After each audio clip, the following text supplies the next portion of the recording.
दुनिया के बड़े बड़े काम व्यक्ति चालाकी से, बुद्धिमानी से कर लेता है, लेकिन भगवान की कथा तो विनम्र होकर, दीनहीन होकर, चालाकी, चतुरता, बुद्धि चातुर्य का त्याग करके श्रवण करना चाहिए। देवता चतुरता कर रहे थे, अमृत देकर के कथा ले ले। जैसे व्यापार में व्यक्ति कम पैसा देकर के महंगा माल ले लेता है, ये नहीं व्यापार है। व्यापारी बुद्धि तो हर जगह व्यापारी बुद्धि से काम नहीं चलता। संसार में व्यापार चले लेकिन धर्म में व्यापार नहीं चलना चाहिए। लेकिन जिसकी व्यापारिक बुद्धि सदा रहती है वो धर्म में भी व्यापार ही करने लगता है। वो सोचता है धर्म भी खरीदा जाता है, पैसा दो धर्म खरीद लो, पैसा दे करके धर्म को अपने हिसाब से परिभाषित कर लो। ऐसा नहीं होता, धर्म में व्यापार नहीं होता। अगर धर्म में भी व्यापार ही हो जाए कि थोड़ा खर्चा करके ज्यादा धर्म हम कमा लेंगे, बोले ऐसा नहीं होता। धर्म तो विशुद्ध भाव से होता है, विनम्र भाव से होता है, त्याग की वृत्ति से होता है। देवता तो व्यापार करना चाहते थे। एवं विनिमये जाते सुधाराज्ञा प्रपीयताम। आज की मानव की यही स्थिति है। आज मनुष्य स्वयं धर्म नहीं करना चाहता, लेकिन धर्म का फल चाहता है। धर्म का फल क्या है? बोले धर्म का फल है सुख, शांति, समृद्धि, आनंद। सुख, समृद्धि, आनंद तो व्यक्ति चाहता है, लेकिन धर्म नहीं करना चाहता। व्यक्ति सोचता है धर्म ना हमें करना पड़े, हम पैसा दे दें, हमारे बदले में कोई दूसरा धर्म कर दे और उसका फल हमको मिल जाए। आज यही तो है। कहो महाराज व्रत करो, बोले व्रत तो नहीं हो पाएगा। बोले इतना पाठ करो, बोले हमसे नहीं हो पाएगा, पंडित जी कर दें हम दक्षिणा दे देते हैं। बोले हर जगह ये व्यवस्था नहीं चलती है। ज्ञान के लिए, समझने के लिए, थोड़ी देर के लिए तो ठीक होती है, लेकिन सब कुछ धर्म कर्म कोई दूसरा कर दे और तुम पैसा दे दो और उसका फल तुमको मिल जाए, ये धर्म कोई खरीदने की वस्तु है? कुछ जीवन में अपने भी त्याग हो, तप हो और साधना हो, तब धर्म का फल प्राप्त होता है। इसलिए धर्म के फल को तो हर व्यक्ति चाह रहा है, लेकिन स्वयं धर्म नहीं करना चाहता।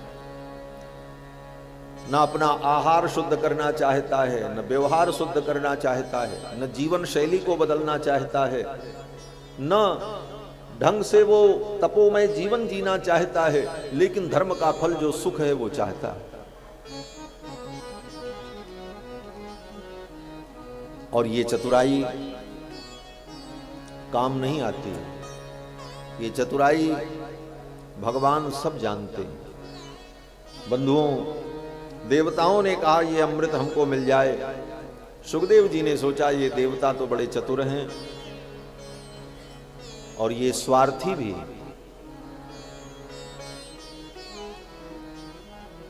इनको कथामृत देना ठीक नहीं।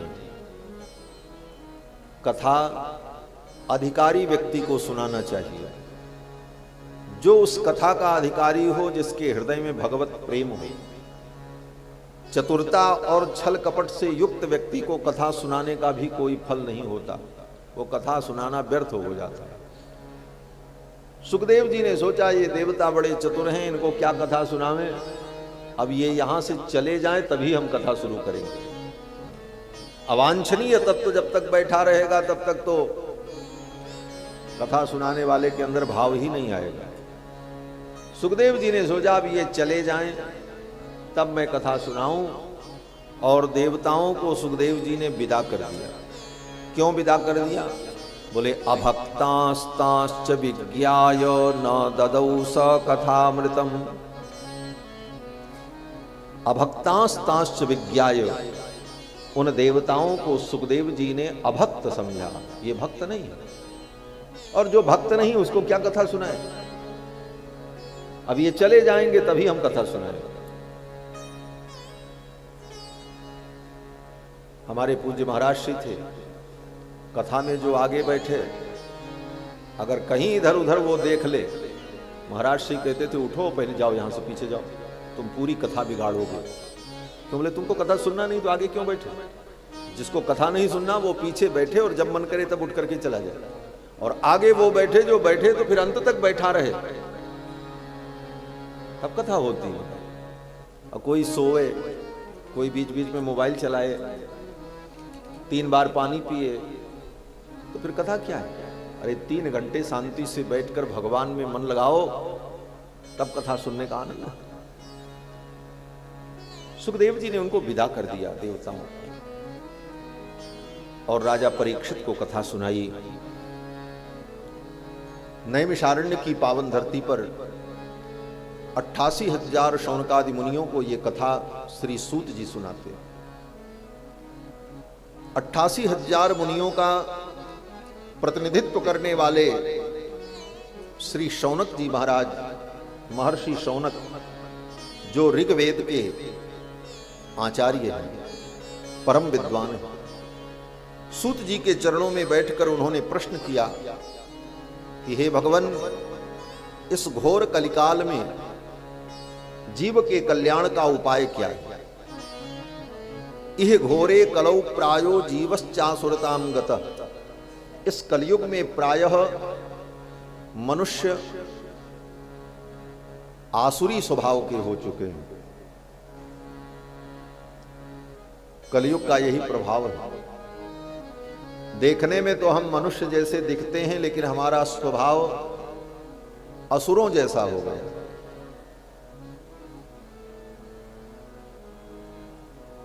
ऐसी स्थिति में इनकी शुद्धि कैसे हो?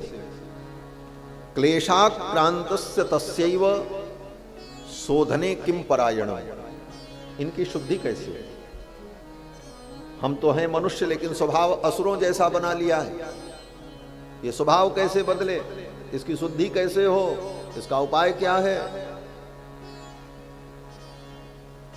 और इस कलयुग में भगवान कैसे मिले? ये दूसरा प्रश्न किया।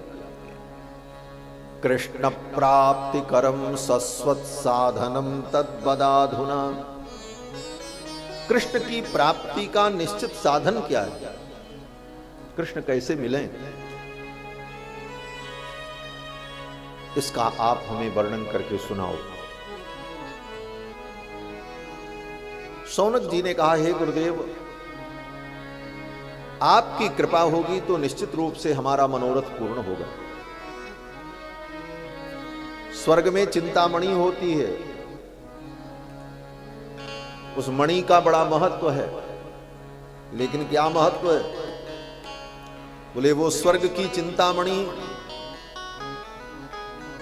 व्यक्ति के चिंतित पदार्थ को दे सकती है। हाथ में चिंतामणि लेकर के चिंतन करो, हमको रसगुल्ला मिल जाए, तो बिना दूध बिना छेना के तुरंत रसगुल्ला प्रकट हो जाएगा। वो चिंतामणि है, वो तुम्हारे चिंतित पदार्थ को दे देगी। चिंतामणि हाथ में लेकर के जो चिंतन करो वो प्राप्त हो जाए। लेकिन उस चिंतामणि का भी एक सामर्थ्य है। वो चिंतामणि घर मकान दुकान बेटा बेटी धन संपत्ति तो दे सकती है, लेकिन उस चिंतामणि से हाथ में लेकर के चिंतामणि को कहो कि हे चिंतामणि, तू मुझे कृष्ण का दर्शन करा दे, नहीं। उस चिंतामणि को हाथ में लेकर के कहो भगवान गोविंद के चरणों का अनुराग प्राप्त हो जाए, बोले नहीं, वो चिंतामणि ये सब नहीं दे सकती। स्वर्ग में एक वृक्ष होता है जिसको कल्प वृक्ष कहते हैं।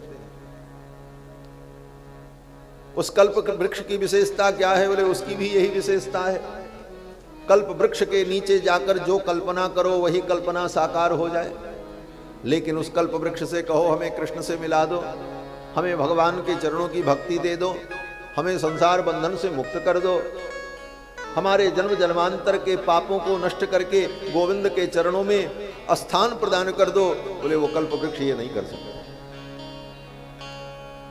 शौनक जी कहते हैं कि चिंतामणिर्लोक सुखम, स्वर्ग की चिंतामणि भी क्या दे सकती है? बोले संसार का सुख दे सकती है। स्वरद्रुह स्वर्ग संपदम, स्वर्ग का कल्प वृक्ष स्वर्ग की संपदा दे सकता है, लेकिन इस धरती पर चिंतामणि और कल्प वृक्ष से भी ज्यादा महान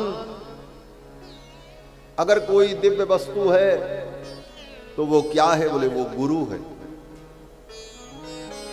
शौनक जी कहते हैं प्रयच्छति गुरु प्रीतो वैकुंठम योगी दुर्लभम। अगर गुरु प्रसन्न हो जाए तो वो संसार का सुख भी दे देते हैं, दुख की निवृत्ति भी कर देते हैं और वैकुंठ की भी प्राप्ति करा देते हैं। जो काम चिंतामणि नहीं कर सकती, जो काम कल्पवृक्ष नहीं कर सकता, वो काम गुरु जी कर देते हैं। इसीलिए गुरु की महिमा गाई जाती है। गुरुर ब्रह्मा गुरुर्विष्णु गुरुर्देवो महेश्वरा, गुरु साक्षात परम ब्रह्म तस्मै श्री गुरवे नमः। शौनक जी कहते हैं कि प्रयच्छति गुरु प्रीतो वैकुंठम योगी दुर्लभम। सूत जी ने कहा, हे मुनियों, तुम्हारे हृदय में भगवान के पद प्रीति है, इसलिए मैं तुम्हें कथा सुनाऊंगा और सुनो। श्रीमद् भागवत महापुराण जिसको सुखदेव जी ने गाया है, ये कथा मन को पवित्र करने वाली है। सूत जी कहते हैं कि एतस्माद् अपरम किंचिन मनः शुद्ध्यै न विद्यते। भगवान कैसे मिलेंगे? प्रश्न था। कृष्ण प्राप्ति कर्म सस्वत। तो कहते हैं भगवान तो मिलने को तैयार बैठे हैं, लेकिन हमने अपने हृदय में इतनी गंदगी भर रखी है कि उस गंदगी की बदबू इतनी जबरदस्त है कि ठाकुर ने सन्निकट आना नहीं चाहिए। ऊपर से चाहे जितना परफ्यूम हम लगा लें, लेकिन हृदय की जो गंदगी की बदबू है वो ठाकुर को सहन नहीं हो रही है। वो बदबू क्या है? बोले तुम्हारे मन के अंदर निर्मलता नहीं, मन को हम निर्मल नहीं बना पा रहे हैं। देह को खूब सजा लेते हैं, अपने आसपास के वातावरण को सजा लेते हैं, लेकिन मन हमारा गंदा ही रहता है। मन में वही काम, वही क्रोध, वही विकार, वही राग द्वेष, वही ईर्ष्या, वही पाखंड, वही छल, वही दंभ। हृदय निर्मल नहीं हो रहा। और भगवान कहते हैं जब तक तुम्हारा हृदय निर्मल नहीं होगा तब तक हम नहीं मिलेंगे। निर्मल मन जन सो मोहि पावा, निर्मल मन जन सो मोहि पावा। मोहि कपट छल छीत्र न भावा, मोहि कपट छल छीत्र न भावा। मोहि कपट छल छीत्र न भावा, मोहि कपट छल छीत्र न भावा।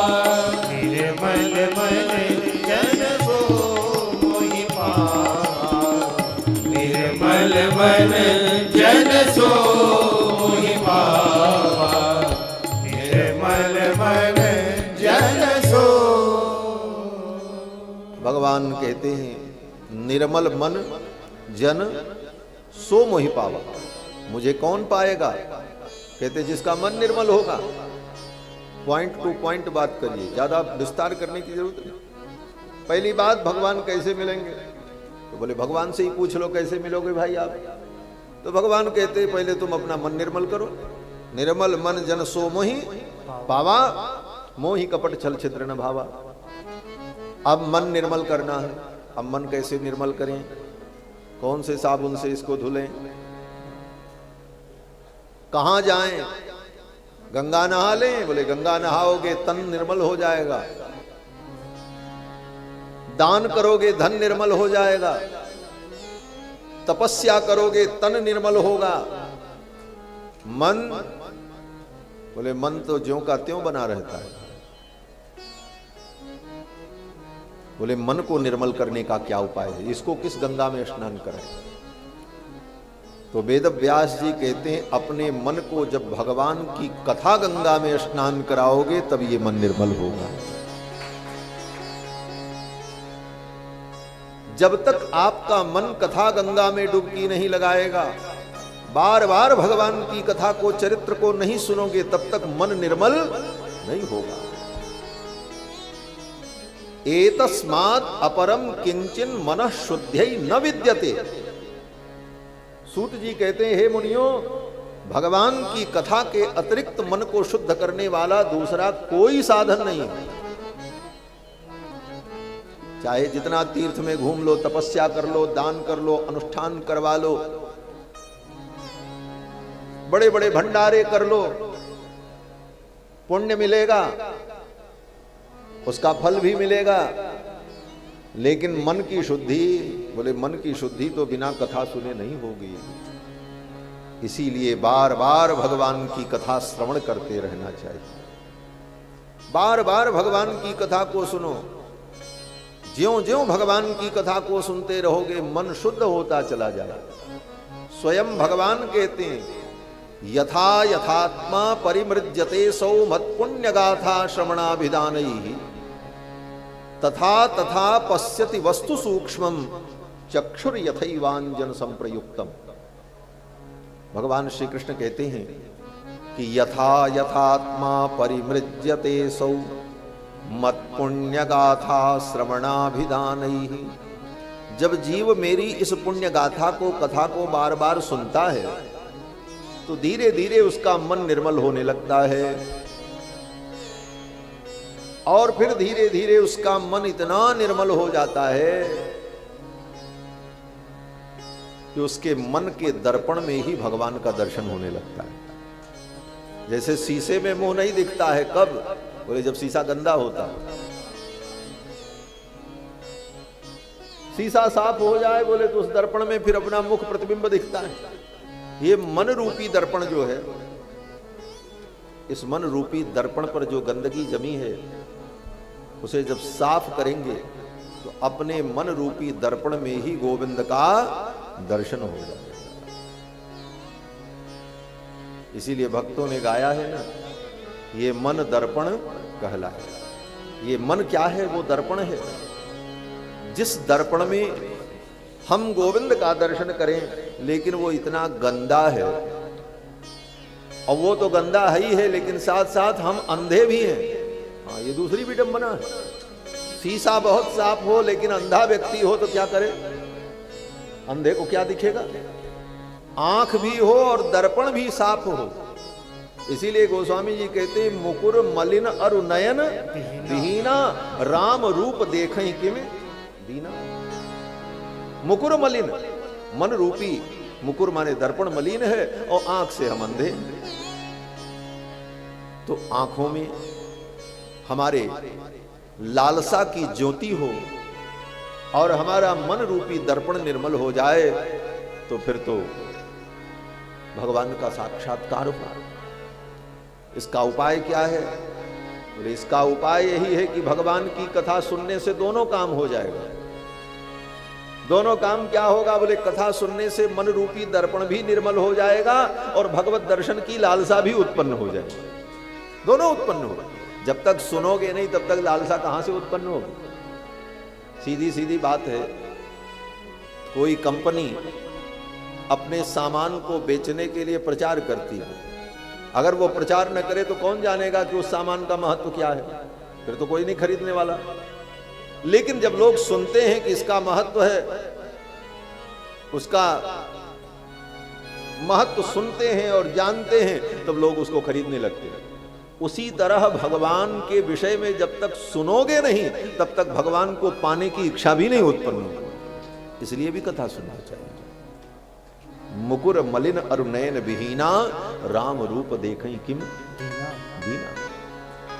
और भागवत में तो कथा आती है, अगर सुनते रहोगे तो भगवान से मिलने की उत्कट अभिलाषा अपने आप उत्पन्न हो जाएगी। उदाहरण, रुक्मिणी को भगवान मिले कि नहीं मिले? और कैसे मिले? रुक्मिणी जी ने न भगवान को कभी देखा था। रुक्मिणी जी का जन्म कहां? महाराष्ट्र में, अमरावती के पास में कुंडिनपुर। हमारे जजमान जी सो रहे हैं, किसको कथा सुनावे?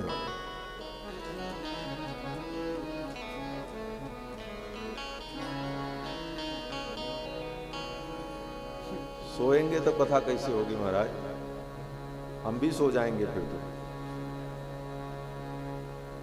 इसीलिए कथा उथा सुनने के लिए एकदम कमर सीधी करके बैठिए, आराम मिलेगा तो नींद आ जाएगा। बोलो श्री सीतारामचंद्र भगवान की जय। जय जय सीताराम। मैं निवेदन कर रहा था कि रुक्मिणी जी को भगवान मिले, कैसे मिले? बोले रुक्मिणी जी भगवान की कथा सुनती थी, देखा नहीं था। कभी नारद जी आते, कभी कोई आते, कभी कोई महात्मा आते और भगवान की चर्चा सुना करके चली जाती। रुक्मिणी जी सुनती रही और सुनते सुनते रुक्मिणी जी के हृदय में भगवान को प्राप्त करने की लालसा उत्पन्न हो गई। इसीलिए रुक्मिणी जी ने भगवान को जब पत्र लिखा तो उस पत्र में सबसे पहले यही लिखा था। क्या लिखा? रुक्मिणी जी पत्र की पहली पंक्ति में लिखती हैं कि श्रुत्वा गुणान भुवन सुंदर शृण्वतां ते निर्विश्य कर्ण विवरैर्हरतोंगतापम। हे श्याम सुंदर, श्रुत्वा गुणान भुवन सुंदर शृण्वतां ते, तुम्हारे गुणों को सुनकर, तुम्हारी महिमा को सुनकर मेरा मन तुम्हारे में आसक्त हो गया और मेरा चित्त निर्लज्ज होकर आपको पत्र लिख रहा है। हे गोविंद आओ और मुझे लेकर के चलो। तो ये भगवत प्राप्ति की लालसा कथा सुनकर के उत्पन्न हुई। तो कथा सुनने से दो लाभ हो, एक तो मन की निर्मलता और दूसरे भगवत दर्शन की लालसा। और यही दो चाहिए, भगवत दर्शन की लालसा हो। मन भले निर्मल हो जाए लेकिन भगवत दर्शन की लालसा ही नहीं है तब भी कोई मतलब नहीं। और भगवत दर्शन की लालसा हो लेकिन मन निर्मल नहीं तो भगवान आने को तैयार नहीं। बोले ये दोनों काम कैसे बने? बोले दोनों काम बनाने का एक ही उपाय है कि बार बार भगवान की कथा सुनते रहो। राम ही सुमिरिय गाइए, राम ही सुमिरिय गाइए, राम ही सुमिरिय गाइए, राम संतत सुनिए राम गुण गावई, संतत सुनिए राम गुण गावई। बार बार भगवान का गुणगान करते रहो, भगवान का गुणगान सुनते रहो। राम ही सुमिरिय गाइए, राम ही संतत सुनिए राम गुण ग्राम ही। भगवान के गुण ग्राम को, उनकी लीलाओं को सुनते रहो, गाते रहो बस। और इस गाने का फल क्या होगा? बोले भगवान भी मिल जाएंगे, लोक भी बन जाएगा, परलोक भी बन जाएगा और मुक्ति भी प्राप्त हो जाएगी। जे यह चरित जे गावही हरिपद पावही तेन परहि भवकूपा। सूत जी ने कहा, हे मुनियों, मैं तुम्हें एक आख्यान सुनाता हूं। जन्मांतरे भवेत पुण्यम तदा भागवतम लभेत।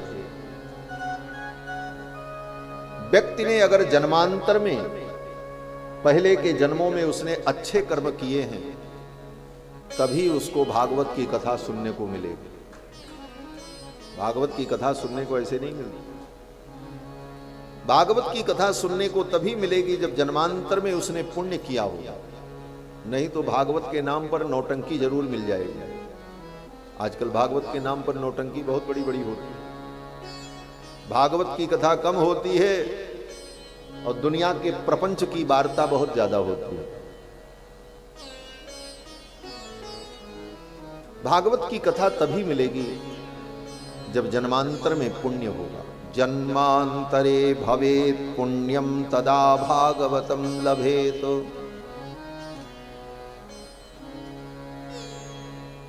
सूत जी कहते हैं, हे शौनकादि मुनियों, मैं तुम्हें एक इतिहास सुनाता हूं। इतिहास का मतलब होता है सच्ची घटना। आजकल लोग कहते हैं कल्पित इतिहास है, काल्पनिक इतिहास है। इतिहास और काल्पनिक इन दोनों शब्दों का कभी जोग ही नहीं होता है। जो काल्पनिक होगा वो इतिहास नहीं होगा, जो इतिहास होगा वो काल्पनिक नहीं हो सकता। क्यों? बोले इतिहास का मतलब होता है इति ह आस, 3 शब्दों के मिलने से यह शब्द बना। इति ह आस, इसका मतलब इति माने इतना, ह माने निश्चित रूप से, आस माने ये घटना घटित हुई। ये उस शब्द का अर्थ है। जो सत्य घटना होती है उसी को इतिहास कहा जाता है। ये रामायण महाभारत ये इतिहास है, ये सत्य घटना है, ये काल्पनिक नहीं है। सूत जी कहते हैं, हे मुनियों मैं तुमको एक इतिहास सुनाता। एक बार देवर्षि नारद अनेक लोकों में भ्रमण करते हुए धरती पर आए और नारद जी ने विचार किया कि धरती पर भारतवर्ष जो है ये बड़ा पवित्र देश है। ये आर्यावर्त परम पवित्र देश, जहां पर प्रकृति की 6 ऋतुएं समय समय पर प्रकट होती हैं। संपूर्ण प्रकृति जहां पर विद्यमान है। वर्षा, शरद, हेमंत, बसंत, ग्रीष्म, ये 6 ऋतुएं केवल भारत में ही होती हैं और दुनिया में नहीं होती। बहुत से देश ऐसे हैं जहां केवल ठंडी ही ठंडी पड़ती है। बहुत सी ऐसी जगह हैं जहां केवल गर्मी ही गर्मी होती है। और भारतवर्ष में भी आर्यावर्त जो है, हिमालय और विंध्याचल के मध्य का भूभाग आर्यावर्त, इस आर्यावर्त में संपूर्ण रूप से प्रकृति विद्यमान रहती है। और ये आर्यावर्त विश्व की सर्वश्रेष्ठ भूमि है, देवभूमि। यहां पर अवतार लेने के लिए भगवान भी इच्छा करते हैं। यस्य पावन भूमि भागे क्रीडितुम वांछति परेशः, परमात्मा भी जिस भूमि पर लीला करने के लिए आकांक्षा करता है, ऐसी पावन भूमि आर्यावर्त। इसीलिए भगवान आर्यावर्त में प्रकट होते हैं। स्वयंभू मनु और शत्रुपा ने जब तपस्या की, भगवान ने कहा वरदान मांगो। स्वयंभू मनु और शत्रुपा ने कहा कि आप मेरे बेटा बन जाओ। तो भगवान ने कहा ठीक है, आपके हम बेटा तो बनेंगे, लेकिन जब आप अयोध्या के राजा बनोगे तब हम आपके बेटा बन जाएंगे। आप अयोध्या के राजा बनो, हम वहीं बेटा बन करके आना चाहते हैं। अगर कहीं दूसरी जगह आप राजा बने तो हम आपके बेटा नहीं बनेंगे, क्योंकि इस भूमि में अवतार लेने के लिए भगवान भी आकांक्षा करते हैं। देवर्षि नारद आए और भारत के विभिन्न तीर्थों में भ्रमण किया। कहां कहां भ्रमण किया? बोले पुष्करम च प्रयागम च। सबसे पहले पुष्कर गए। राजस्थान में पुष्कर है ना। पुष्कर समस्त तीर्थों का पुरोहित है। श्री ब्रह्मा जी महाराज की वहां पर पूजा होती है और ब्रह्मा जी का मंदिर है। पुष्कर तीर्थों का पुरोहित। और फिर नारद जी वहां से प्रयाग गए। प्रयाग जो है वो तीर्थों का राजा है। पुष्करम च प्रयागम च काशीम गोदावरीम तथा। फिर नारद जी ने काशी में जाकर के दर्शन किया, गोदावरी गए, हरिक्षेत्र, कुरुक्षेत्र, विभिन्न तीर्थों में भ्रमण किया और घूमते हुए नारद जी जा रहे थे। नारद जी को जो अनुभव हुआ कि उस समय ये घटना आज से 5100 वर्ष पूर्व की है। 5100 कुछ वर्ष पूर्व की यह घटना है। नारद जी जब भारत में भ्रमण कर रहे थे इन तीर्थों में, तो कलयुग का प्रभाव उन्होंने देखा।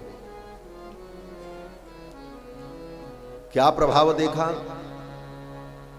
बोले सत्यम नास्ति तपः शौचम दया दानम न विद्यते। सत्य नहीं दिखाई पड़ा। लोग झूठ बोलने वाले, छोटी छोटी बात पर झूठ बोलने वाले। जहां झूठ की कोई आवश्यकता नहीं है वहां भी झूठ बोलते। जीवन तो ये बन गया कि मानो झूठ ही खाते हैं और झूठ ही पीते हैं और झूठ ही बिछाते हैं और झूठ ही ओढ़ते हैं। गोस्वामी जी महाराज कहते हैं ना, झूठ ही लेना झूठ ही देना, झूठ ही लेना झूठ ही देना, झूठ ही भोजन झूठ चबेना, झूठ ही भोजन झूठ चबेना, झूठ ही भोजन झूठ चबेना, झूठ ही लेना झूठ ही देना। झूठ का ही लेन देन हम कर रहे हैं और झूठ में ही जीते रहते हैं। असत्य। और सच पूछो तो असत्य से बड़ा कोई पाप नहीं है। गोस्वामी जी कहते हैं, नहीं असत्य सम पातक पुंजा। असत्य के समान कोई पाप नहीं। छोटी छोटी बात पर व्यक्ति झूठ बोलता है, उसे लगता है कि यह सामान्य बात है, लेकिन वो पाप, असत्य का पाप समय आने पर उसे फल देता है। और तब कहता, महाराज हमने तो कुछ किया ही नहीं था, हमको ये दुख क्यों हुआ, ये विपत्ति क्यों आई? बोले तुम्हारे असत्य के कारण। नारद जी कहते हैं, सत्यम नास्ति तपः शौचम दया दानम न विद्यते। जब जीवन से सत्य चला जाता है तो तपस्या भी चली जाती है। आप बहुत बड़ी तपस्या करना चाहो लेकिन जीवन में सत्य नहीं है तो वो तप भी तुम्हारा खंडित हो जाएगा, व्यर्थ हो जाएगा। सत्यम नास्ति तपः। जीवन में अगर सत्य नहीं है तो पवित्रता भी नहीं रहेगी, पवित्रता भी चली जाएगी, शौचाचार भी चला जाएगा। सत्यम नास्ति तपः शौचम दया दानम न विद्यते।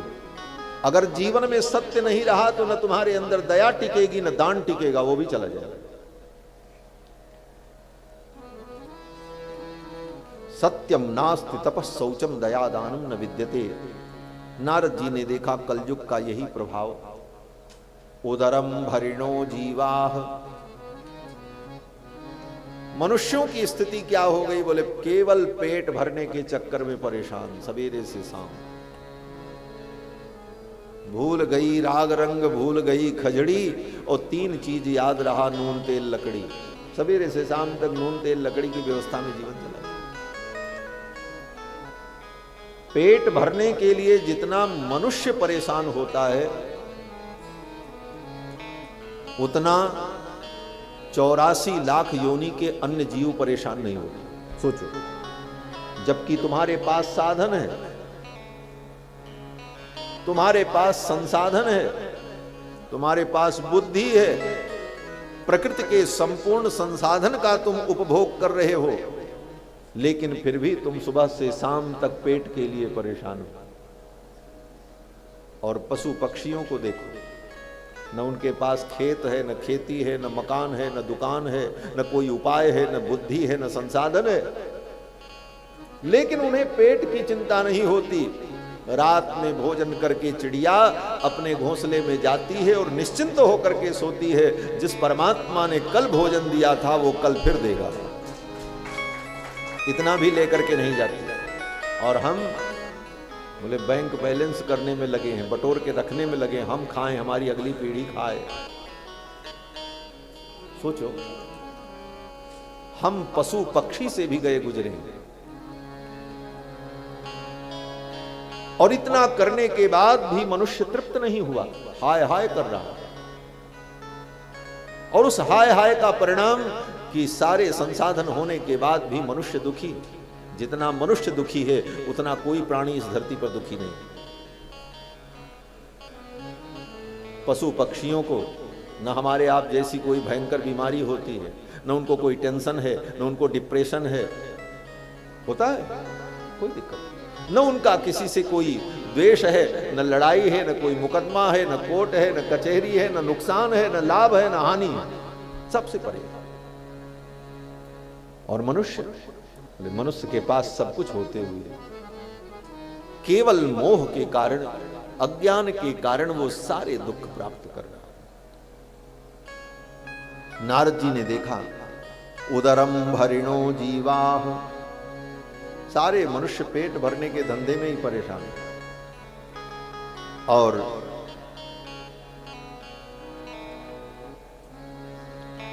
नारद जी कहते हैं आश्रमा यवनैरुद्धास्तीर्थानि सरितस्तथा, जहां पर जाने पर जीव को शांति मिलेगी, ज्ञान मिलेगा,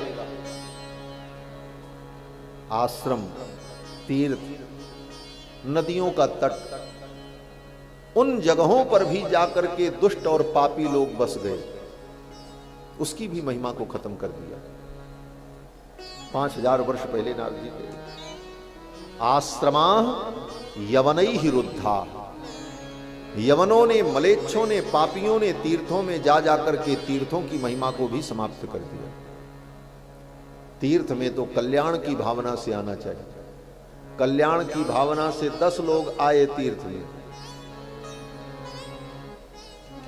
और बाकी लोग बोले, बाकी लोगों ने कहा चलो पैसा बहुत है अपने पास, चल करके वृंदावन में बढ़िया होटल बनाते, खूब चलेगा, कमाई होगी। बड़े बड़े होटल बनने लगे महाराज। तीर्थों में भी आकर के लोगों ने व्यवसायीकरण कर दिया, इसकी पवित्रता को नष्ट कर दिया। वृंदावन में, अयोध्या में, चित्रकूट में बड़ी भीड़ आती है, चलो वहां कारोबार कर। हमारी अयोध्या में राम मंदिर बना, उसके बाद से कितने बड़े बड़े उद्योगपति पैसा लेकर दलालों के चक्कर में अयोध्या में दौड़ते हुए आज भी मिल जाएंगे। आप कहां जमीन मिल जाए, कहां होटल बना दे, कहां 5 स्टार होटल बनावे।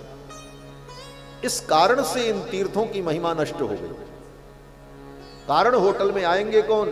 बोले होटल में वही आएंगे जो होटल की सुविधा का भोग करने वाले हैं, और उन तीर्थों में आकर के वही भोगाचार, पापाचार, अनाचार करेंगे, और उसका परिणाम बोले तीर्थ की महिमा समाप्त हो जाती है। इसीलिए पहले जमाने में लोगों के पास धन होता था, उद्योगपतियों के पास, तो वो तीर्थों में धर्मशाला बनाते थे, होटल नहीं बनाते थे, धर्मशाला बनाते थे। धर्मशाला में आओ, केवल सोने की जगह मिलेगी, पानी मिलेगा, बाकी कोई सुविधा नहीं मिलेगी। आप आओ और तीर्थ का आनंद लो, तीर्थ में भजन करो और चले जाओ। इसीलिए पहले आए बनती थी, प्याऊ बनते थे, लंगर चलते। लेकिन अब बोले अब सब कुछ होटल में तुमको मिलेगा, जो चाहो वो मिलेगा। इसलिए तीर्थों की महिमा नष्ट होती दिखाई पड़ रही। 5000 वर्ष पहले कह रहे हैं सूत जी महाराज, आश्रमा यवनैहि रुद्धा तीर्थानि सरितस्तथा,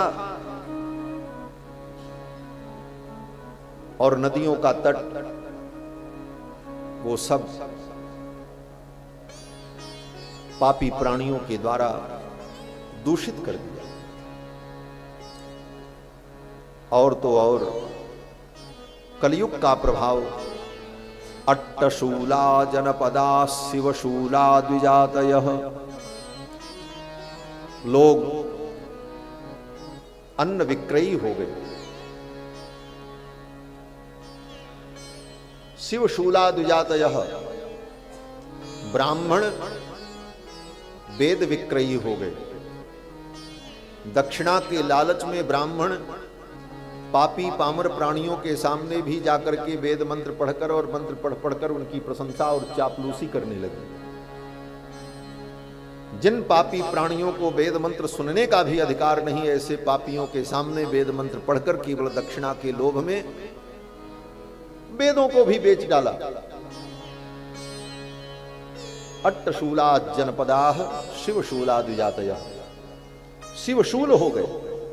शिवो वेदः शूलो विक्रय उच्यते, वेदों का विक्रय कर डाला।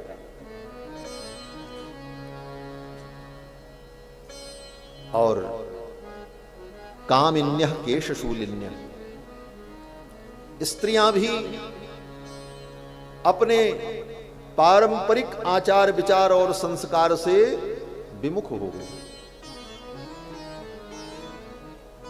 संभवंती कलावला, इस कलयुग का यही प्रभाव है। नारद जी ने देखा इस कलयुग के अकांड तांडव को, बड़े खेद खिन्न हुए नारद जी। अंत में घूमते घूमते श्री नारद जी वृंदावन आए। यामुनम तटमापन्नो, यमुना के तट पर आए। वृंदावन में जब आए तो थोड़ी शांति मिली, क्योंकि उस समय वृंदावन में बड़ी शांति थी। और जगह की अपेक्षा तीर्थ में शांति और सुख मिला नारद जी को। लेकिन तब तक नारद जी ने क्या देखा, जमुना के तट पर एक स्त्री रो रही थी। वो युवती थी और उसके अगल बगल दो बूढ़े पुरुष पड़े हुए थे, बेहोश थे दोनों, और कई स्त्रियां उसकी सेवा कर रही थी, पंखा डुला रही थी। नारद जी ने सोचा कोई होगी, कोई रानी महारानी होंगी, आई होंगी वृंदावन घूमने, उनकी दासियां सेवा कर रही। तब तक उस स्त्री ने नारद जी को देखा और नारद जी को देख करके बुलाया। भो भो साधो क्षणम तिष्ठ। नारद जी तो जा रहे थे अपनी गति से। उस स्त्री ने कहा, भो भो साधो क्षणम तिष्ठ, हे साधु एक क्षण के लिए रुक जाओ और मेरा दुख दूर करो। नारद जी रुक गए। नारद जी ने पूछा, देवी आप क्यों परेशान हैं, क्या दुख है आपका? तो उस देवी ने कहा, हे देवर्षि, मेरा नाम भक्ति है और मैं दक्षिण भारत में उत्पन्न हुई, द्रविड़ देश में। और ये दोनों जो मेरे अगल बगल पड़े बूढ़े हैं, ये मेरे बेटे हैं। एक का नाम ज्ञान है और एक का नाम वैराग्य है। मैं भक्ति हूं और ये मेरे पुत्र ज्ञान वैराग्य है। और ये सेवा करने वाली जो स्त्रियां मेरे अगल बगल खड़ी हैं, ये स्त्रियां भारत की पवित्र नदियां हैं। गंगा, जमुना, सरस्वती, कावेरी, कृष्णवेणा, तापी, गोदावरी, तुंगभद्रा, कृतमाला, पयस्वनी, ताम्रपर्णी, ये भारत की पवित्र नदियां देवी के रूप में मेरी सेवा कर रही हैं। नारद जी ने कहा, देवी ये आपके पुत्रों की ऐसी दशा कैसे हो गई? ये ज्ञान वैराग्य, आपके पुत्र बूढ़े हो गए और आप जवान हो। बेटा जब जवान होता है तो मां बूढ़ी होती है, यहां तो उल्टा, मां जवान, बेटा ही बूढ़े हो गए। और वो भी बूढ़े नहीं हो गए, बेहोश होकर के पड़े हैं, मरने वाले हैं हमारा। हाँ।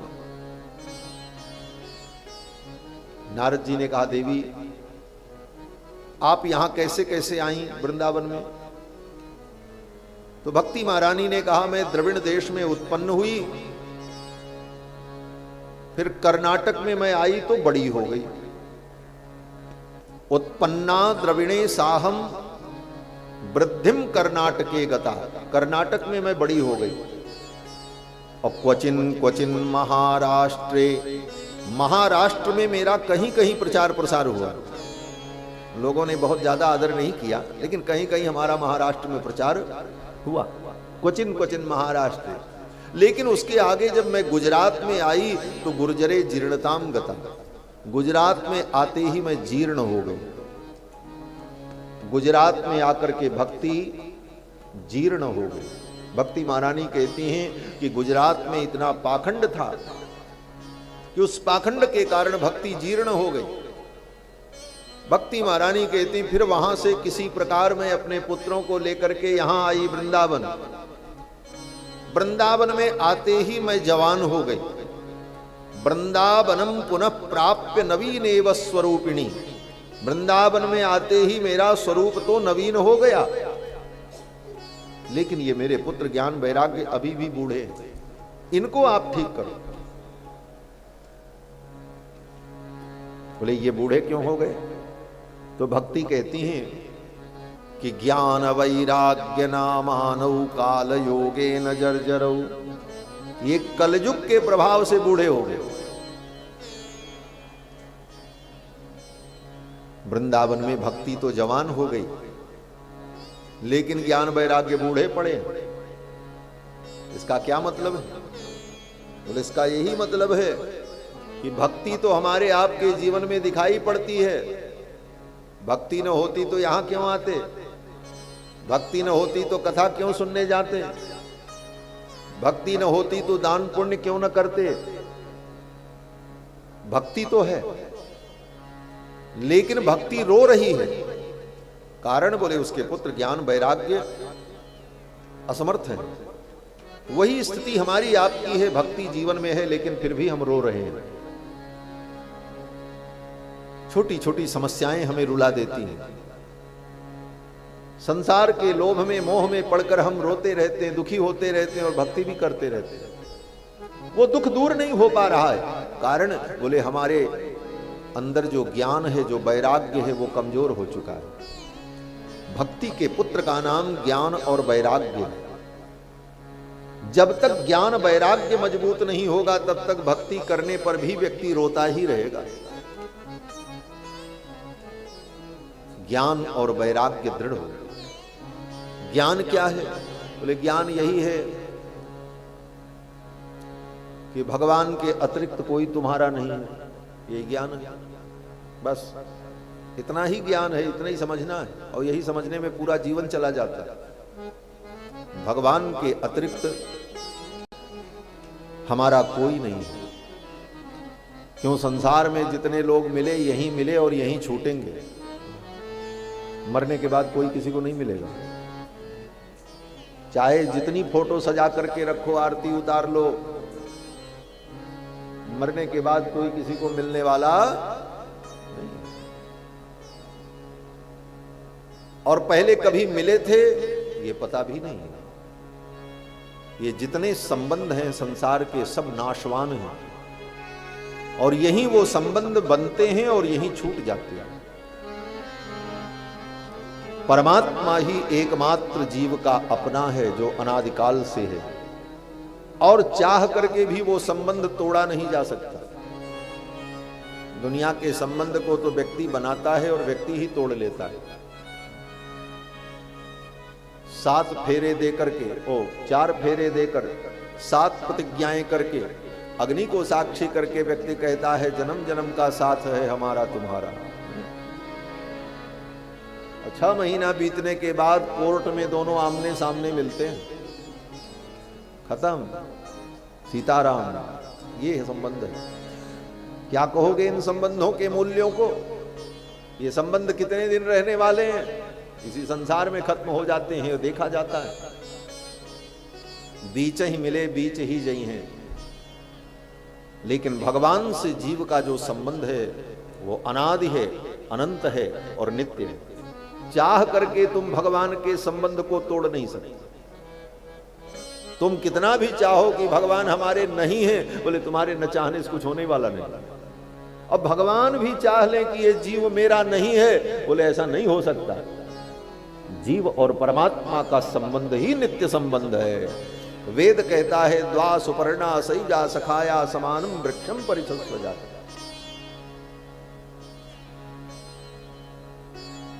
और उस संबंध को हम भूल गए। इस ज्ञान को हम धारण कर लें, इसी का नाम तो ज्ञान है। और वैराग्य क्या है? बोले वैराग्य यही है कि संसार की कोई वस्तु हमारी नहीं है, हमारी है, ये हम मानेंगे, इसका नाम राग है। और ये राग छूट जाए, उसी का नाम वैराग्य है।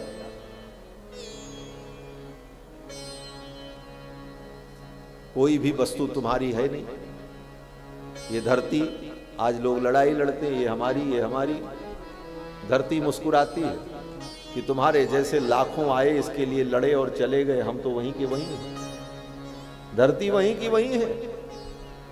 इसी धरती पर कितने राजाओं ने कहा ये देश मेरा है। बादशाह थे, उनकी बादशाहत चलती थी, आज उनके नाम निशान मिट गए, दूसरे लोग आ गए। भूप अनेक भये पृथ्वी पर, रूप तेज बलवान, काहू न बच्यो या काल, ब्याल ते मिट गए नाम निशान। धवल धाम धन गजरथ, सेना नारी चंद्र समान, कुछ नहीं बचा। ऐसी स्थिति में किसी वस्तु को हम अपना मानकर उसके कारण हम दुखी हों और रोएं, परेशान हो, लड़ाई लड़ें, इसका मतलब क्या है? बोले हम मोह में पड़े, ये राग हमें दुख दे। बोले तो क्या करें? बोले करना ये है कि संसार की हर वस्तु का उपयोग करो, लेकिन अपना मान करके नहीं। उपयोग करो, उपभोग मत करो। हम उपयोग के जगह पर उपभोग करने में लग जाते हैं और ये बस मेरी है ये मान लेते हैं। ये संसार का उपयोग कैसे करो? बोले जैसे आप कहीं यात्रा करते हैं तो ट्रेन में जब बैठ करके जाते हैं तो पैसा देते हैं, टिकट लेते हैं, और जो आपकी सीट होती है उस पर आप बैठते हैं, उसका उपयोग करते हैं और आपके उस उपयोग से आपकी यात्रा सुखद हो जाती है। लेकिन अपने गंतव्य के आने पर आप उससे उतर करके चल पड़ते हैं और फिर सोचते नहीं कि हमारी उस सीट पर कौन बैठा होगा। पैसा आपने दिया, वो सीट आपकी थी, आपके नाम दर्ज था, लेकिन उसका उपयोग करने के बाद आप उसे छोड़कर चले आते हैं, उससे कोई राग नहीं होता। जब तक ट्रेन आती नहीं तब तक आप स्टेशन पर बैठकर पंखे का उपयोग करते हैं, पानी का उपयोग करते हैं, वहां बनी हुई सीट पर सोते भी हैं, लेकिन जब ट्रेन आ जाती है तो उसे छोड़ करके आप वहां चले जाते हैं, उसे भूल जाते हैं। यही संसार है। इस संसार में हर वस्तुओं का उपभोग कर, उपयोग करो, लेकिन राग मत रखो, उसका कार्य पूरा हुआ, आगे चले। हम राग में पड़कर बंधते चले जाते हैं और ये राग हमारे जीवन में न हो, इसी का नाम वैराग्य है। ये भक्ति का पुत्र है। जीवन में भक्ति आएगी तभी वैराग्य भी आएगा, क्योंकि भक्ति के पुत्र का नाम वैराग्य है और भक्ति के पुत्र का नाम ज्ञान है। ज्ञान और वैराग्य ये भक्ति के पुत्र हैं, और ज्ञान वैराग्य दृढ़ हो जाए तो भक्ति भी प्रसन्न हो जाएगी। और भक्ति है लेकिन ज्ञान वैराग्य बेचारे बूढ़े पड़े हैं, किसी काम लायक नहीं, तो भक्ति को रोना पड़ता है। यही हमारे आपके पाठ सुनाया।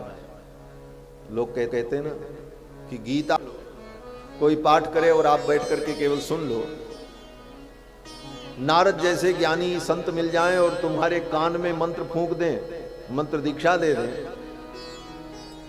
और ज्ञान वैराग्य जग जाएगा, बोले कोई गारंटी नहीं। जब तक उन विषयों पर विचार नहीं होगा, चिंतन नहीं होगा, तब तक ज्ञान वैराग्य जगने वाले नहीं है। नारद जी ने सब कुछ उपाय किया लेकिन ज्ञान वैराग्य नहीं जगे। तब नारद जी को चिंता हो गई, अब क्या करें। उसी समय आकाशवाणी हुई और आकाशवाणी ने कहा, नारद सत्कर्म करो। नारद जी ने कहा, कौन सा सत्कर्म करें। आकाशवाणी तो इतना कह करके बंद हो गई, सत्कर्म करो।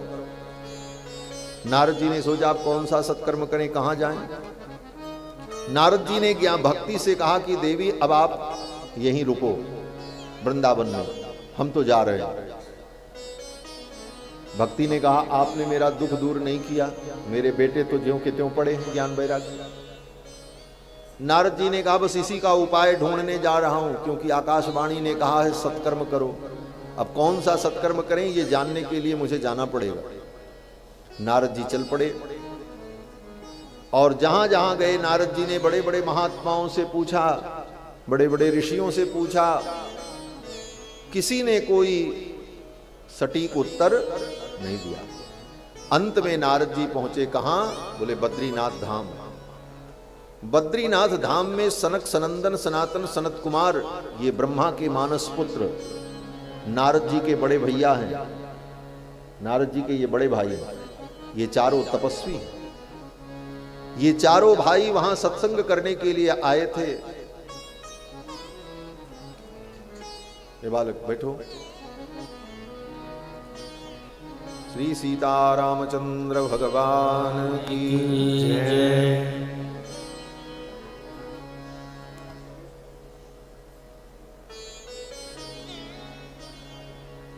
नारायण।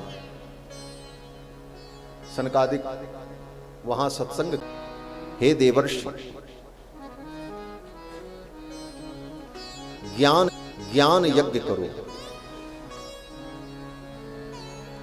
यज्ञ करो। नारद जी ने कहा ये ज्ञान यज्ञ कैसे होता है? तो सनकादिकों ने कहा कि श्रीमद्भागवतालापस्सतु गीतशुकादिभिः। सुखदेव जी ने जो भागवत की कथा राजा परीक्षित को सुनाई, ये तो उसका फल है वेद का। सनकादिकों ने कहा देखो, वृक्ष से फल उत्पन्न होता है, ये निश्चित है। वृक्ष नहीं होगा तो फल कहां से आएगा? लेकिन जो रस जो स्वाद फल में होता है वो वृक्ष में नहीं होता।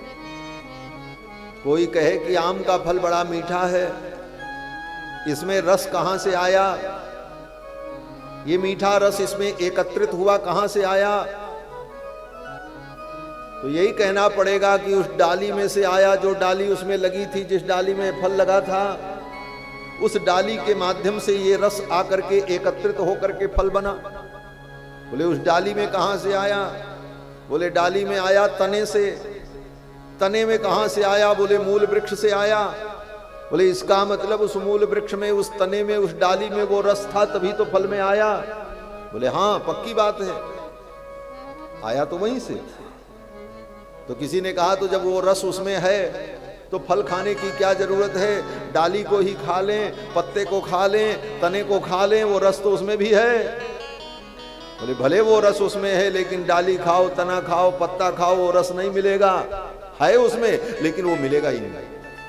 वो तो तब मिलेगा जब डाली के माध्यम से परिपक्व होकर के फल में एकत्रित हो जाए। फिर उस फल को तोड़ लो और उस फल का आस्वादन करो, उससे तुम्हें तृप्ति मिलेगी। उसी प्रकार वेद जो है वो वृक्ष है।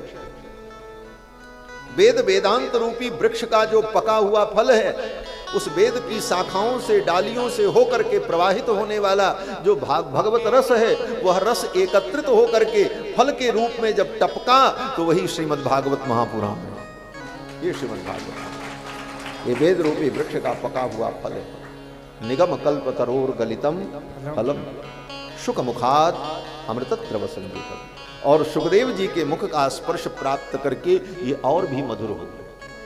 पिबत भागवतम, इस भागवत रस को पियो। अरे बोले फल को खाया जाता है, यहां पीने की बात कर रहे हैं।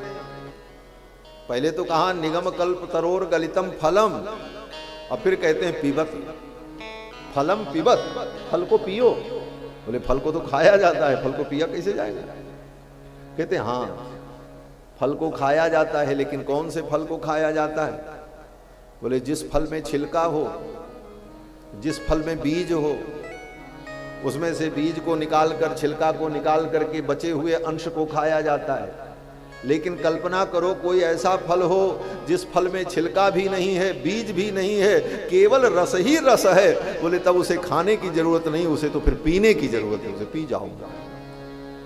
क्यों? बोले उसमें कुछ निकालना है ही नहीं, सब पीना ही पीना। पिबत भागवतम रसमालयम, वो रस श्रीमद् भागवत महापुराण है। नारद जी ने कहा हाँ ये बात तो है। सनकादिकों ने कई उदाहरण दिया, जैसे गन्ना,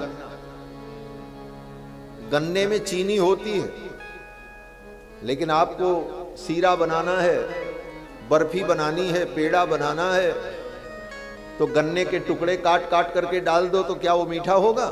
बोले नहीं होगा। अरे बोले गन्ना में चीनी होती है?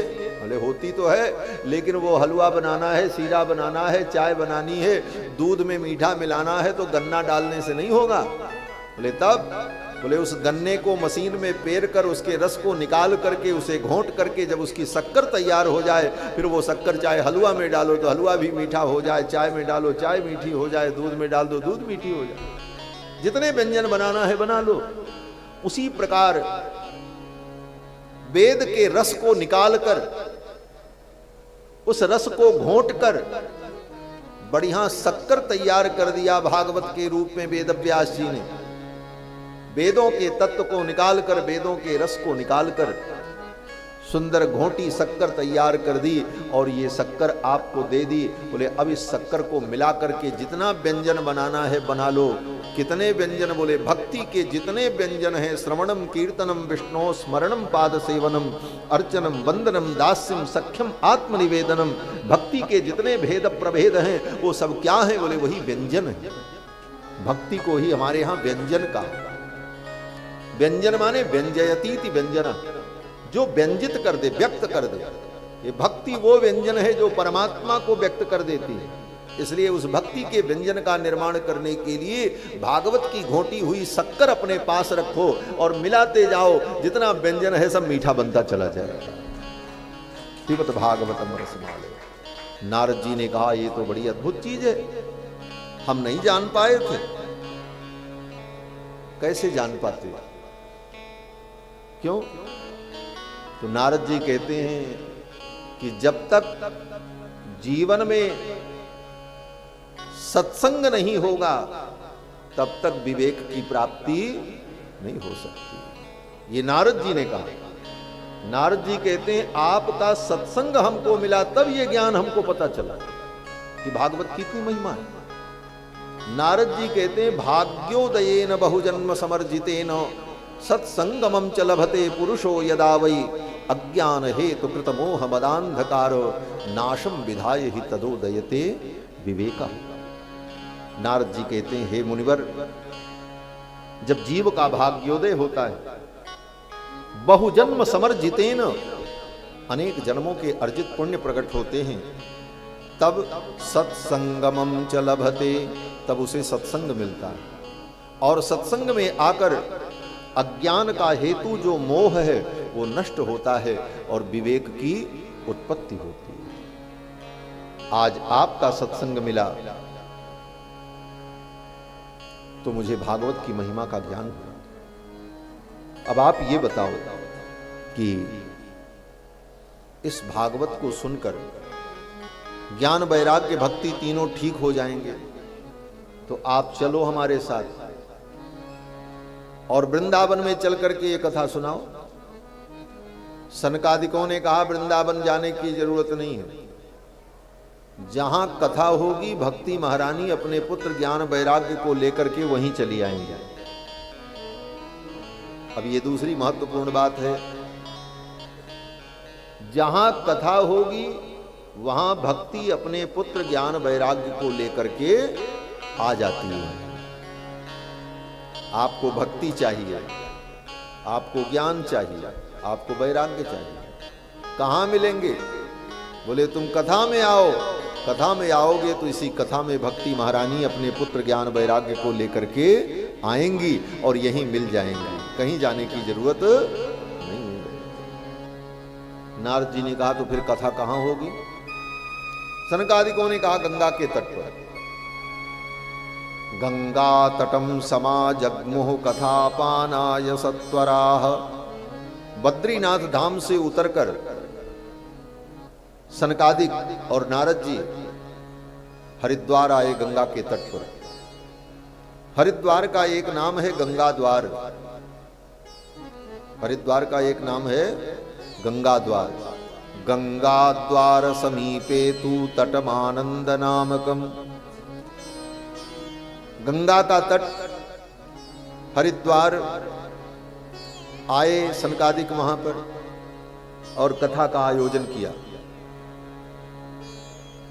जब कथा का आयोजन हुआ तो बड़े बड़े ऋषि मुनि महात्मा वहां कथा सुनने के लिए आए। लोगों ने सुना कि हरिद्वार में भागवत की कथा होने जा रही है। सुनाएगा कौन? बोले सनकादिक सुनाएंगे।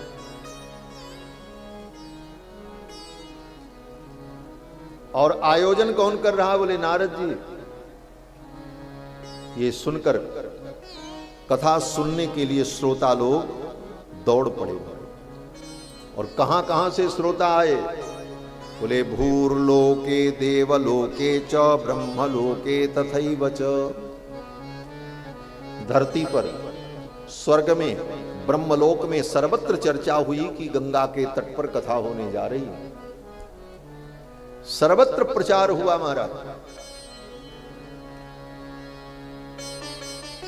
कथा हो तो कथा का अधिक से अधिक प्रचार करना चाहिए, जिससे से अधिक लोग सुनकर के इसका लाभ प्राप्त कर सके। नारद जी ने भूलोक में, ब्रह्मलोक में और स्वर्गलोक में सर्वत्र इसका संदेश भेजा।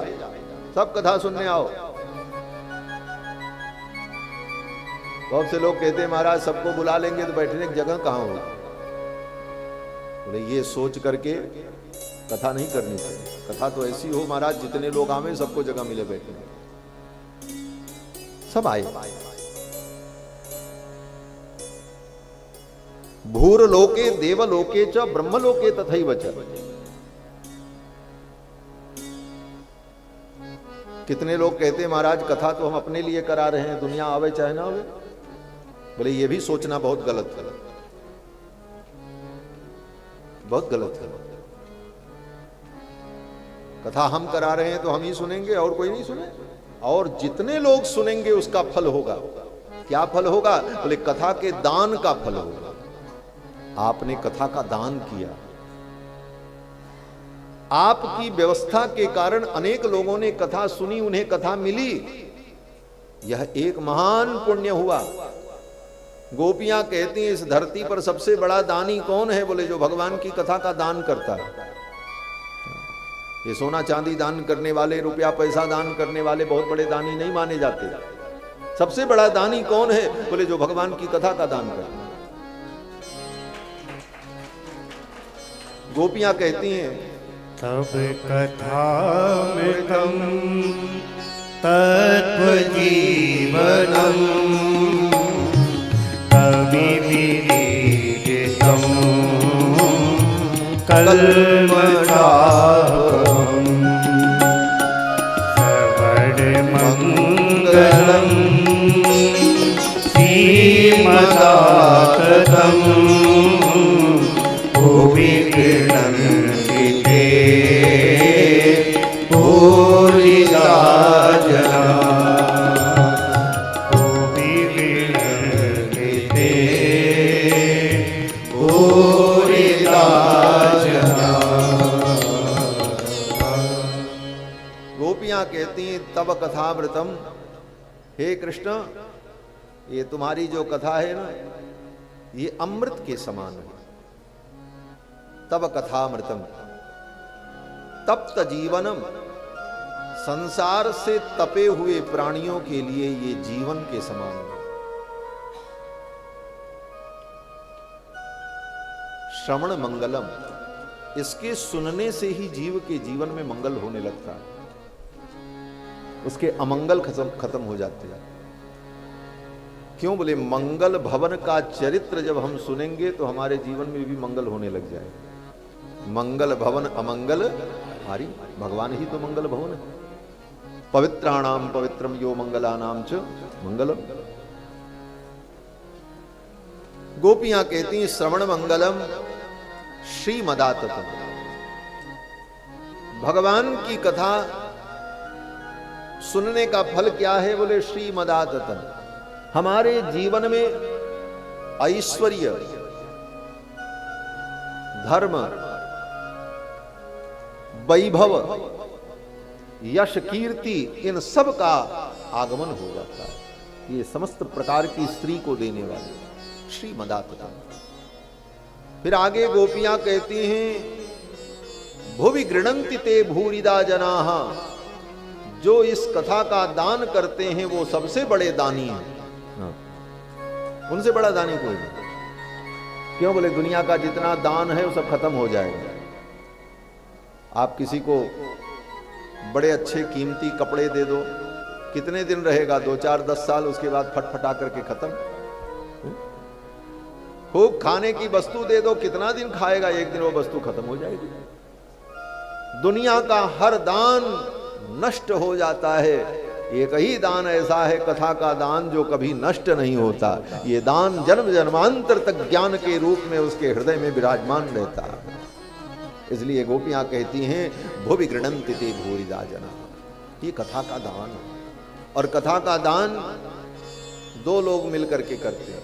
जैसे दान दोनों हाथ से किया जाता है, उसी प्रकार इस कथा का दान दो लोग करते हैं। एक कथा का आयोजन करने वाला और दूसरा कथा सुनाने वाला।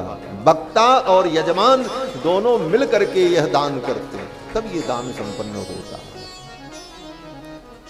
सुनाने वाले वक्ता और सुनने वाले यजमान, और ये दो मिल करके कितने लोगों को इस कथा का दान करते हैं। ये दान है हमारा। अब तो सब आए, दौड़ते हुए आए महाराज। धावंतो प्याययुः सर्वे प्रथमम ये च वैष्णवाः। जो वैष्णव थे, भगवान के भक्त थे, वो सब दौड़ते हुए आए वहां कथा सुनने के लिए गंगा के तट। कौन कौन आए? बोले भृगुर वसिष्ठश्च वनश्च गौतमो मेधातिथिर्देवल देवरातौ। भृगु, वशिष्ठ, च्यवन, मेधातिथि, गौतम, देवल, देवरात, ये बड़े बड़े महामुनि महात्मा लोग कथा सुनने के लिए आए। अकेले नहीं आए, अपनी पत्नी को लेकर के आए, अपने पुत्रों को लेकर के आए, अपने शिष्यों को लेकर के आए। कथा में कोई भी आ जाए, अगर वो सुनने आया है तो उसे स्थान मिले और वो बैठ करके सुने, श्रवण करे। सब आए। और कैसे आए? बोले दौड़ते हुए आए महाराज। धावंतो प्याययुः सर्वे। अरे दौड़ते हुए क्यों आए? बोले दौड़ते हुए इसलिए आए कि जल्दी चलो, जल्दी चलो, कहीं विलंब न हो जाए। कहीं व्यास जी आकर के व्यास पीठ पर बैठ गए और उन्होंने मंगलाचरण शुरू कर दिया और हमको पहुंचने में विलंब हुई तो हम मंगलाचरण नहीं सुन पाएंगे। देर से पहुंचेंगे तो सबसे पीछे बैठने की जगह मिलेगी, दूर से व्यास जी के मुखमंडल को नहीं देख पाएंगे, उनकी वाणी को स्पष्ट सुन नहीं पाएंगे। इसलिए पहले ही चल करके हम कोई उत्तम स्थान देख लें जहां बैठ करके कथा सुनने का आनंद हो। इसलिए कथा में पहले आना चाहिए। दौड़ते हुए आ रहे ना। धावंतो प्याययुः सर्वे। और आजकल लोग सोचते हैं 3 बजे महाराज ने कहा था कथा में आने के लिए, तो भारतीय टाइम है 3:30 बजे तक आएंगे महाराज। उसके बाद फिर पूजन वूजन होगा, फिर मंगलाचरण होगा, फिर कीर्तन कराएंगे, तब कथा शुरू करेंगे। तो हम 4 बजे यहां से चले आराम से, चाय वाय पी करके टहलते हुए। ऐसे लोग कथा के महत्व को कभी समझ ही नहीं पाते महाराज। कथा में तो नियम यह है कि व्यास जी महाराज आवे, उसके पहले श्रोता आकर के अपना स्थान ग्रहण कर ले। और जब व्यास जी आए तब श्रोता उठ करके उनका समादर करें व्यास जी के आने पर। और जब व्यास जी अपने आसन पर विराजमान हो जाएं तब उनकी अनुमति प्राप्त करके, उनके संकेत को प्राप्त करके श्रोता भी यथास्थान बैठ जाए और तब ये कथा प्रारंभ हो महाराज। ये विधान है। अब तो सब श्रोता दौड़ते दौड़ते आए और जिसको जहां जगह मिली सब अपने अपने अनुकूल स्थान चयन कर लिया। इस कथा में ऋषि मुनि तो आए ही आए, गंगादि पवित्र नदियां कथा सुनने के लिए आई।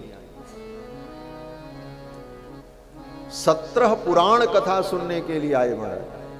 ये पुराण जितने हैं ये देवता हैं, इनका देव स्वरूप है। 17 पुराण देवता के रूप में वहां कथा सुनने के लिए आए, चारों वेद कथा सुनने के लिए आए। वेदांतानि च वेदाश्च मंत्रास्तंत्राः समूर्तयः। वेद, वेदांत, सारे मंत्र, सारे तंत्र मूर्ति रूप धारण करके कथा सुननी। अब महाराज भक्ति महारानी भी अपने पुत्र को लेकर के आ गया। कथा शब्दम समाकर्ण्य तत्रिकम तरुणायते।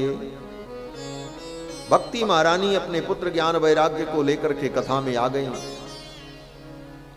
सनकादिक कथा सुनाने लगे। पहले कथा के नियम को बताया। क्या नियम बताया? बोले भगवान की ये कथा कभी भी सुननी चाहिए। दिनानाम नियमो नास्ति। भगवान की कथा, भागवत कथा सुनने के लिए दिन का कोई नियम नहीं। किस दिन सुने? बाकी कार्यों के लिए दिन और तिथि और मुहूर्त का विचार किया जाता है। विवाह किस दिन करना है? बोले विवाह का मुहूर्त हो तब करो। गृह प्रवेश करना है? बोले गृह प्रवेश का मुहूर्त हो, तिथि हो तब करो।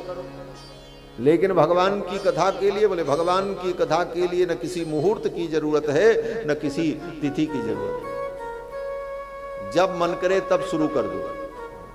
किसी भी महीने में, किसी भी तिथि को, किसी भी काल में भगवान की कथा की जा सकती है, क्योंकि ये तो कल्याण के लिए, मोक्ष के लिए।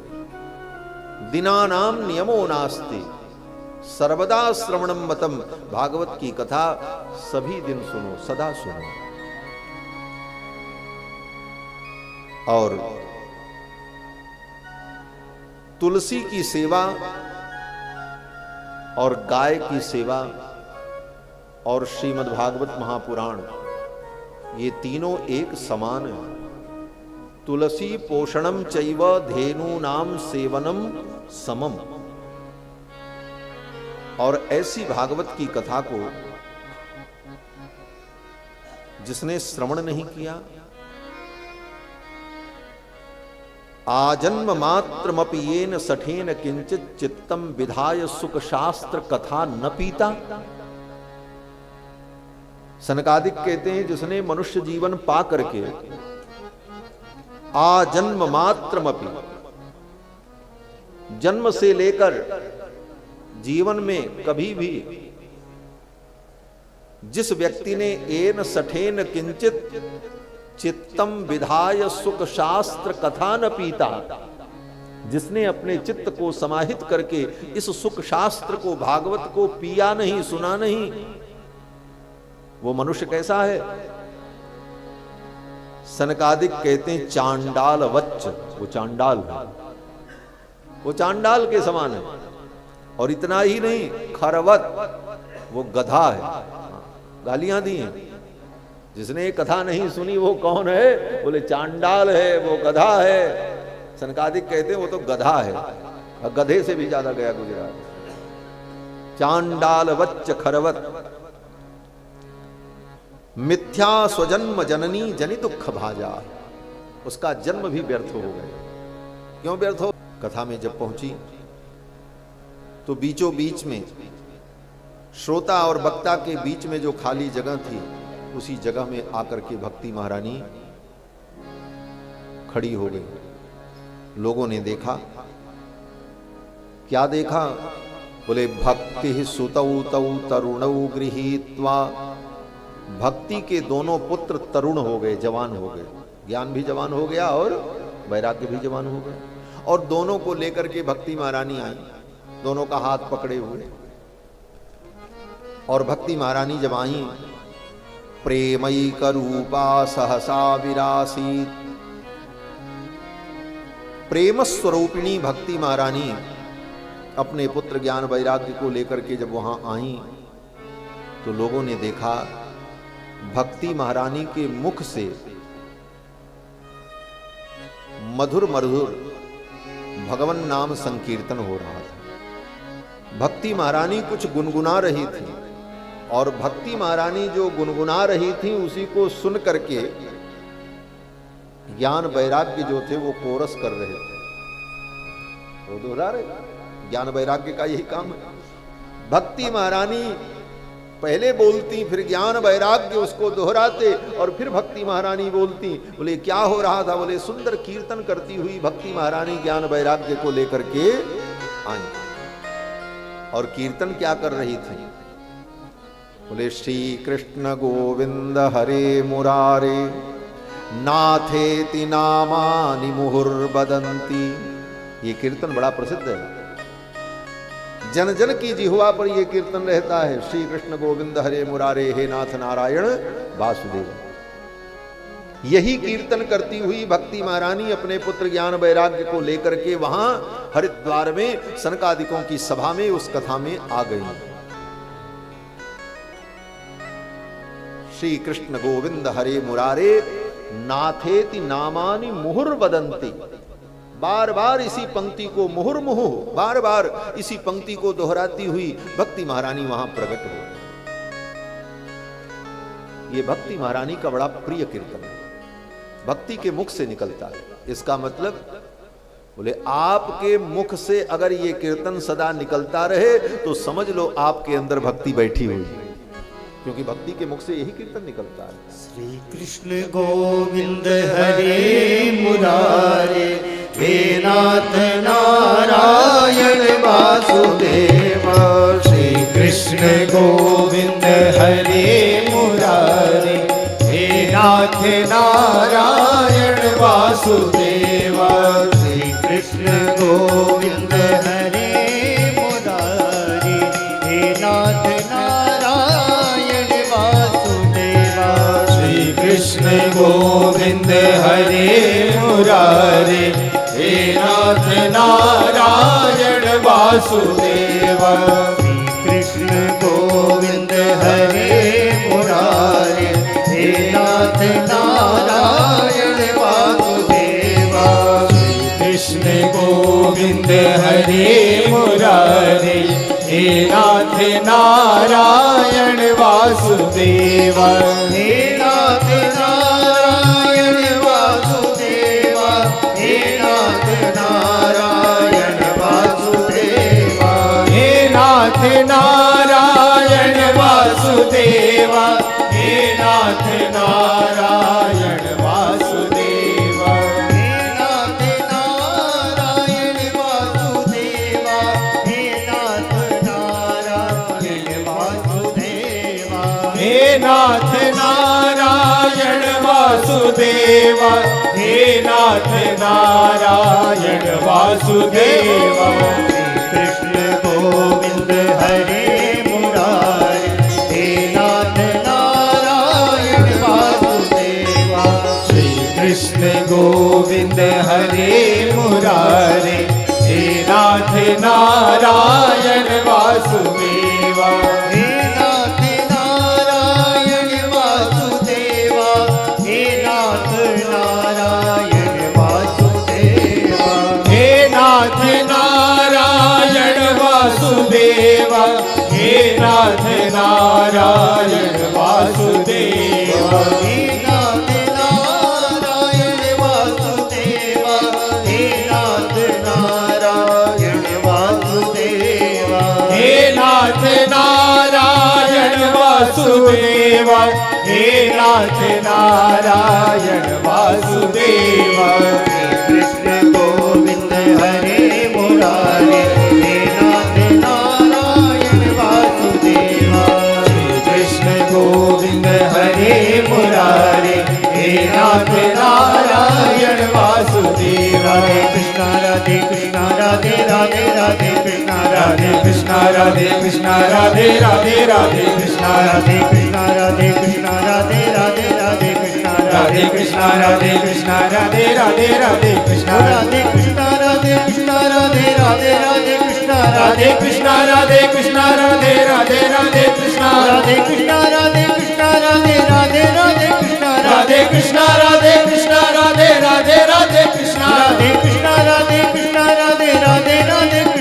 राधे कृष्णा राधे कृष्णा राधे राधे राधे कृष्णा कृष्ण गोविंद हरे मुरारी हे नाथ नारायण वासुदेवा श्री कृष्ण गोविंद हरे मुरारी हे नाथ नारायण वासुदेवा श्री कृष्ण गोविंद हरे मुरारी हे नाथ नारायण वासुदेवा श्री कृष्ण गोविंद हरे मुरारी हे नाथ नारायण वासुदेवा कृष्णा